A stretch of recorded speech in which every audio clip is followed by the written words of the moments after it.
Coming up on Mountain News at 6, we'll have the very latest from Martin County, where at least one man is dead after a building collapse, and we now know the names of the 2 men trapped. And the Christian Appalachian Project completes its milestone 100th repair for a flood survivor. Plus, we are tracking a streak of mild and dry weather. That forecast coming up as Mountain News at 6 starts now. Dedicated to Eastern and Southern Kentucky, this is WYMT Mountain News at 6. We continue to follow the very latest out of Martin County, where a building collapsed at an old mine site while 2 men were inside. Just a short while ago, you may have seen the news conference live here on WYMT, where the names of the 2 men trapped were released. Officials say they are Billy Ray Daniels, also known as Bo, and Alvin Neese. Daniels is dead. Crews have still not found Neese. The collapse of the coal preparation plant happened Tuesday evening. The men were reportedly working inside the building to prepare the plant for demolition. The families of the 2 men have been notified, and some have been to the site today. Another news conference is scheduled for tomorrow at 11 a.m. The number of coal mines in Kentucky is, of course, on the decline. The state's Division of Mine Safety Data shows that in 2008, there were 625 licensed mines, including the one in Martin County. In 2023, there are just 129 in the state. Julia Sandor spoke to one expert in mining about what happens when abandoned mines are closed. I coined a term one time in an article I wrote called "a mine is a terrible thing to waste." Steve Gardner says the country was built on the backs of coal miners. But with coal mines on the decline, there can still be a purpose for the rich land. If you look at the recent Kentucky initiatives, which I think they're calling higher ground, the housing developments that have been announced in recent months, they're all on reclaimed mine sites. Whether it be for new housing, recreation, or industrial developments, these old mine sites can be reclaimed and become beneficial to the coal communities. Kentucky received $74 million in infrastructure money to put toward reclaiming old mine sites. And those would be the sites that were mined prior to passage of SMACRA in 1977. That federal law regulates the environmental effects of coal mining across the U.S. In eastern Kentucky, Gardner says that they face challenges when it comes to the mountains and terrains, but they continue to find new ways to use the sites. None of them have really come to fruition yet, but there are a number being planned. And that's, in my opinion, a great use for those areas. Gardner has worked around the mining and engineering industry since 1975 and says while mining has a reputation of being unsafe, over the years they've learned to make it safer. Well, there have been so many changes, it's hard to focus on any one. In Lexington, Julia Sandor, WKYT. Of course, stay with WYMT for the latest on the building collapse in Martin County. We have all of our coverage on WYMT.com, the WYMT News app, and we'll, of course, have the latest tonight at 11. Earlier today, part of the Hal Rogers Parkway was closed in Clay County, but it has since reopened. It was closed from exit 20 to mile marker 27 around Manchester. That section of the parkway was closed for several hours due to a 2-vehicle crash, but Clay County Dispatch confirms it reopened around 2 o'clock this afternoon. No deaths, fortunately, were reported in that crash. One person is in jail after a drug bust in Lee County, Virginia. The incident happened yesterday at a McDonald's in Pennington Gap. Once police arrived at the scene, the suspect gave them permission to search his car. Afterwards, officers found a pistol under the driver's seat, along with nearly 3.5 pounds of what they believed to be meth and other items. Marshal Dale Jones is facing multiple charges, including possessing drugs with the intent to distribute.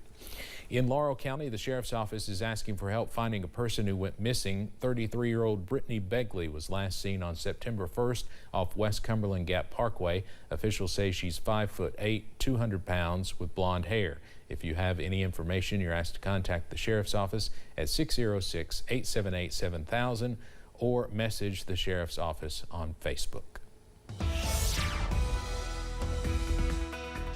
We are tracking some improvements in that forecast as we go into this evening. Those temperatures right now not as cool as recent days, in the middle to upper 50s, up to 53 for Jackson, 57 for Manchester, and 54 in London, Harlan, also Jonesville. So we are still below average, but not as cool as Tuesday and Wednesday. As we go into this evening, more dry, also clear weather is on the way, and those temperatures are once again chilly as you wake up on Friday, back in the middle to lower 30s. So no 20s, but possibly close to freezing in some areas as you wake up on Friday. This is the latest drought monitor that was updated today, and notice that drought continues to worsen across parts of the mountains. We now have a moderate drought for places from Wise County through Harlan County, also into Pulaski, Rockcastle, Lawrence County, or Laurel County as well. So we are watching out for some dry weather to continue, all thanks to high pressure, but those rain chances to increase for parts of next week. Those details coming up in just a few minutes. Steve? Cameron, thanks. Candidates for governor are continuing their final pushes as Election Day inches closer. Today, incumbent Andy Beshear visited the University of Louisville for the latest stop on his Go Vote tour. And he had a special guest there in the white coat, rapper Jack Harlow. The governor visited the campus to try and get more young voters out on Election Day next Tuesday. Meanwhile, Republican candidate Daniel Cameron was in Mayfield and Paducah, encouraging folks to get out and vote in western Kentucky.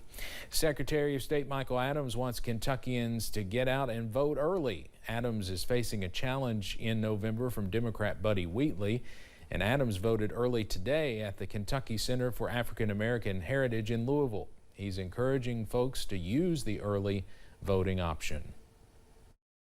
So I want to strongly encourage everybody of both parties and independents as well to take advantage of early voting. I did call on both Governor Beshear and Attorney General Cameron to ask their supporters to vote early, and I'm grateful they've both done that. And so I'm hopeful for a strong early voting turnout today through Saturday. Now you can contact your county clerk to find your closest early voting location if you cannot find it online. As early voting is underway now, some clerks are facing a big issue. They're still in need of election workers. Clark County Clerk Michelle Turner says she and her staff are trying to come up with a game plan if they do not have enough people to work on Election Day. She says they've never had to shut down the office before.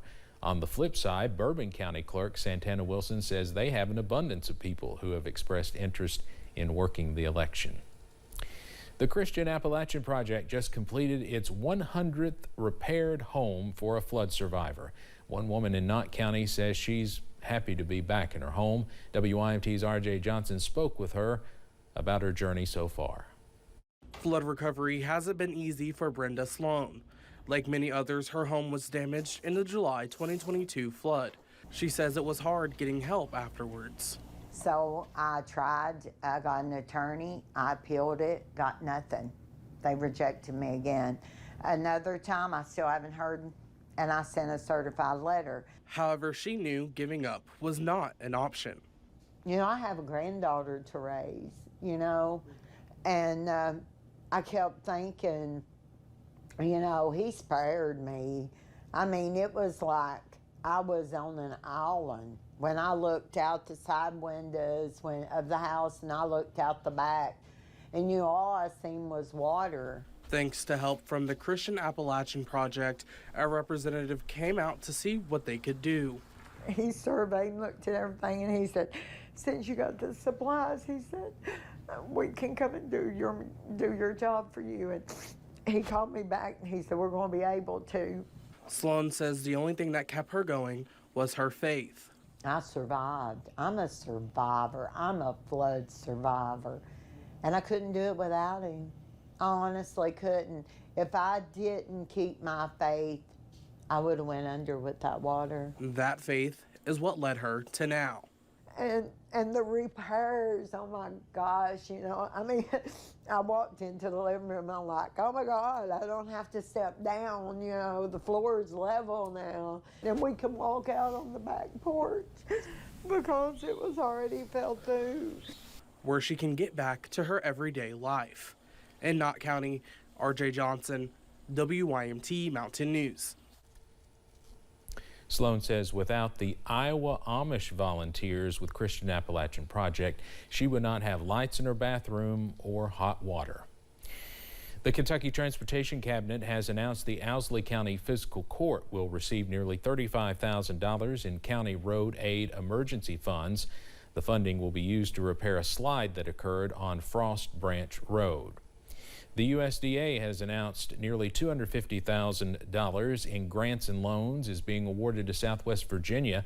A loan of $174,000 along with a grant of $25,000 will be going to the Coburn Norton Wise Regional Water Treatment Authority for a dump truck.